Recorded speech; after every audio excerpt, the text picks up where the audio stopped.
and goes.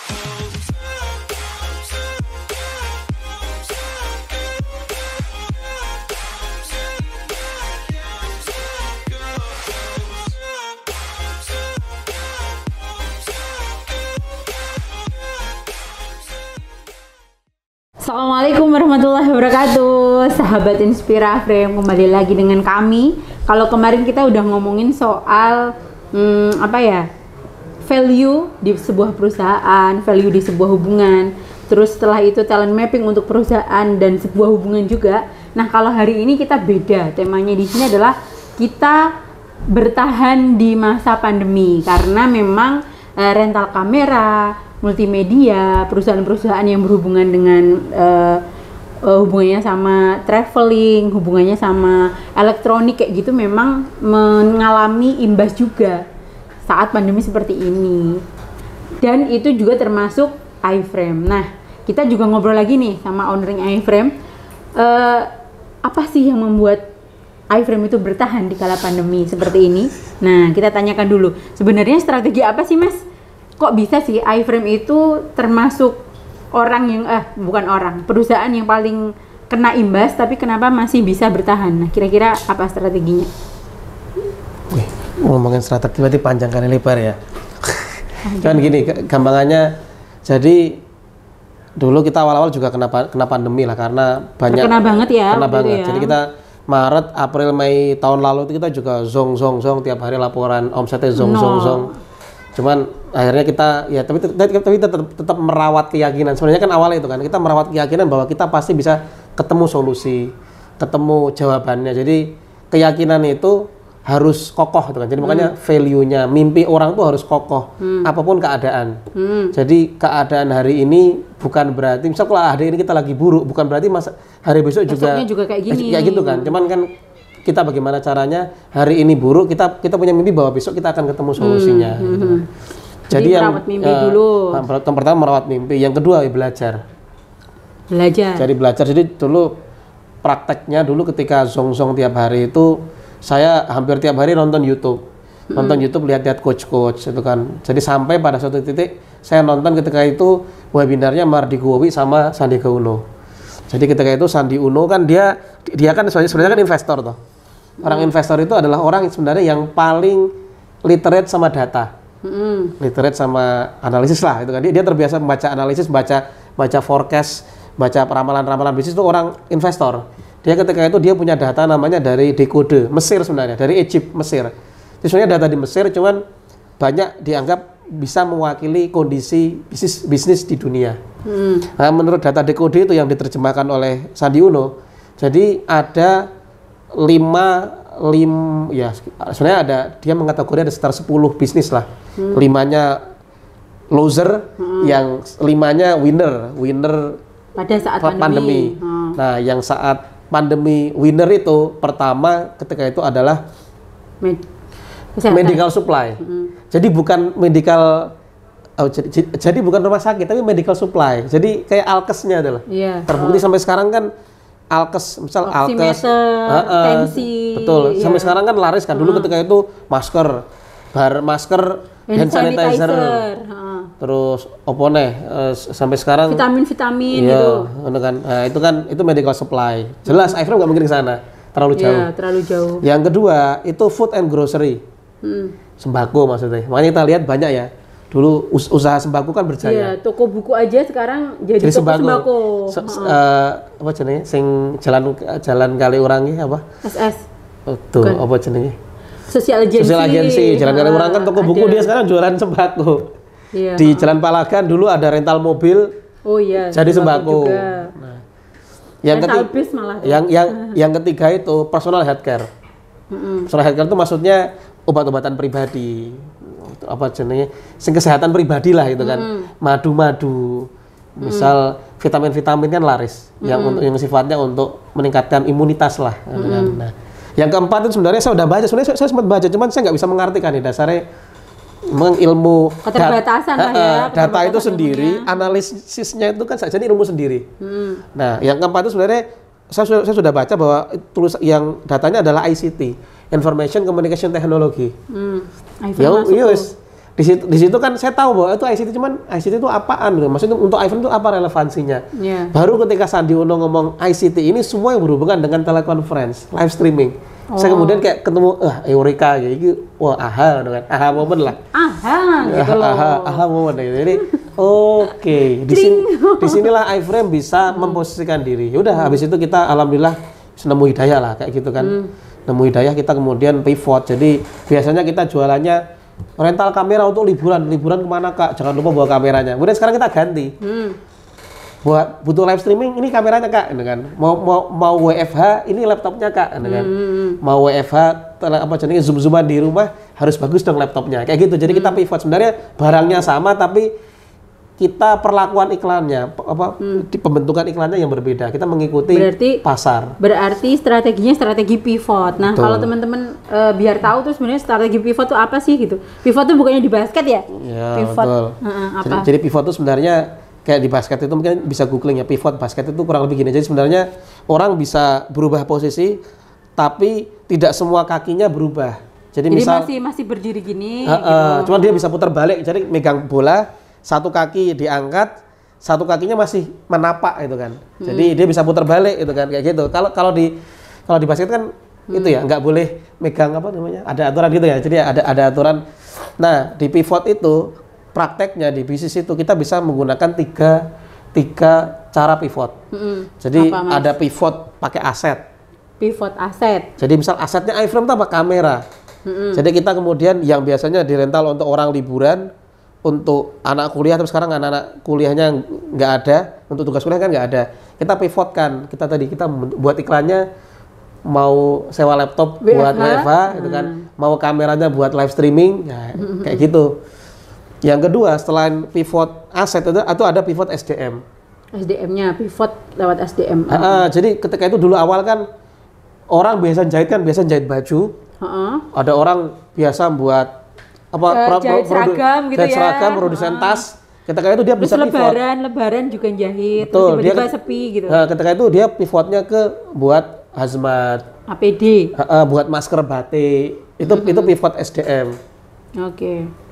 Sama yang ketiga itu ada namanya pivot database. Jadi database customer kita, misal orang biasa jualan baju. Mak-mak berarti. Jualan baju untuk mak-mak kan database-nya ibu-ibu kan. Ibu-ibu akhirnya ketika itu nggak bisa kerja. Kemudian dia di rumah. Nah, di rumah itu kan biasanya punya anak toh. Nah, anak itu biasanya kan anak nggak bisa beli sendiri. Yang beli kan tetap orang tuanya. Anak kan user, tapi anak bukan customer. Yang customernya ibunya, usernya anaknya itu kan. Jadi pivot. Nah, pivotnya adalah biasa jualan baju gaun untuk lebaran itu buat kondangan. Jualannya daster atau jualannya mainan anak. Terus make up, biasanya ke kantor make upan, sekarang jualannya kayak itu frozen gitu kan. Nah, betul, bisa kan sama database-nya. Prakteknya teman kita kan ada kan yang biasanya dia tour travel korporat, kan kliennya kan customer-nya korporat kan, perusahaan-perusahaan gede itu loh.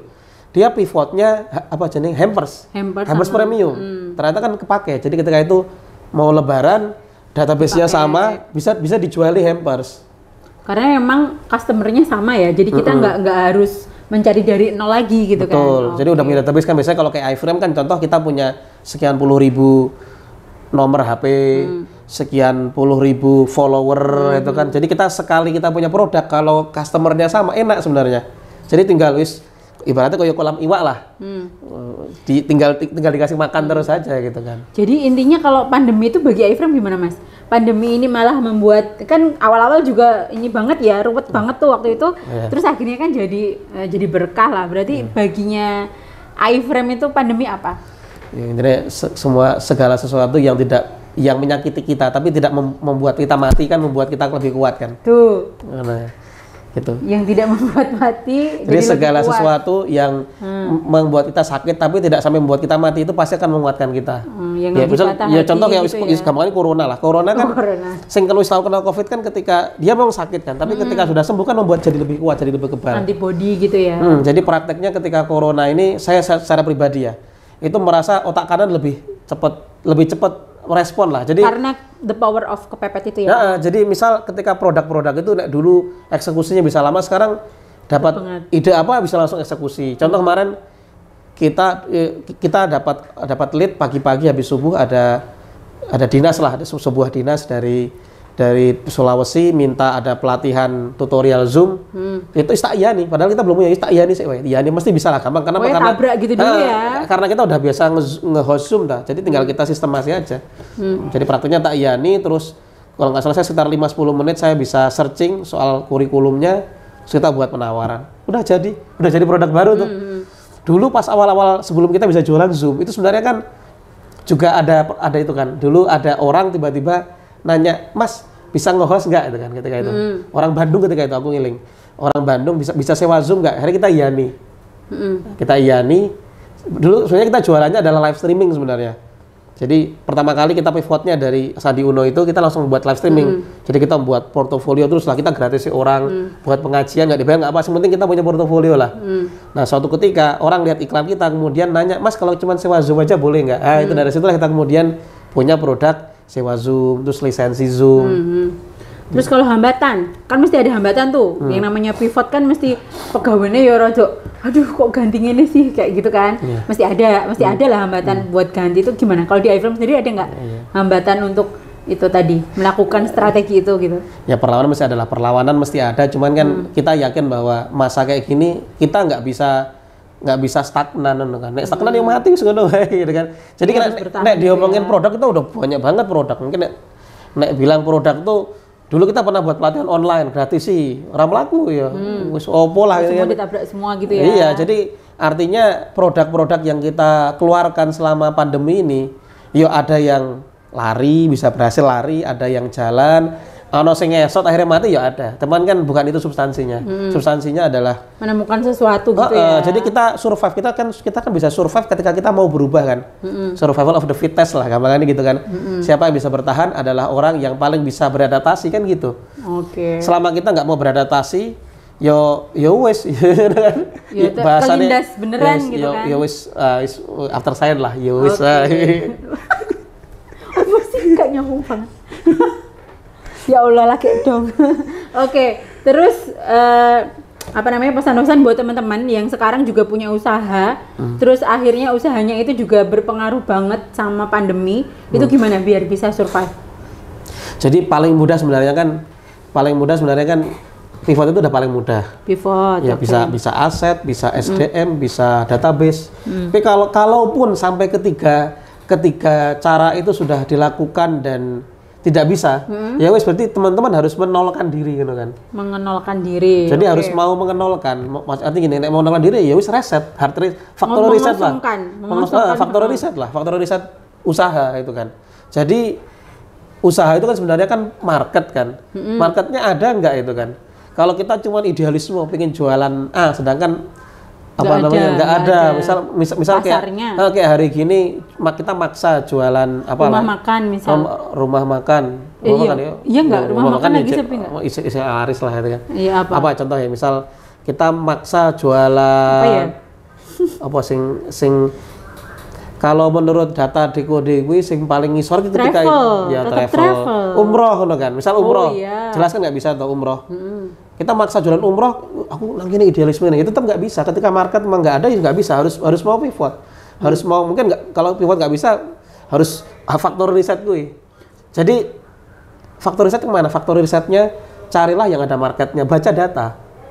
Saya kira bisa lah. Cari misal survei Indonesia atau survei ekonomi selama pandemi kan banyak sebenarnya kan itu data-data yang free lah yang bisa di-googling. Lihat kira-kira di bidang apa yang bisa kita masukin. Nah, ya wes dinolkan diri bahwa kalau dulu dimulai dari ini ya yang kita mengenolkan diri. Misal kalau dulu sebelum pandemi bisa kaya raya, bisa miliaran, ya wes itu kan ini kan ujian kan. Ketika ujian bisa kita lewati, insya Allah kita akan tumbuh jadi lebih kuat lagi.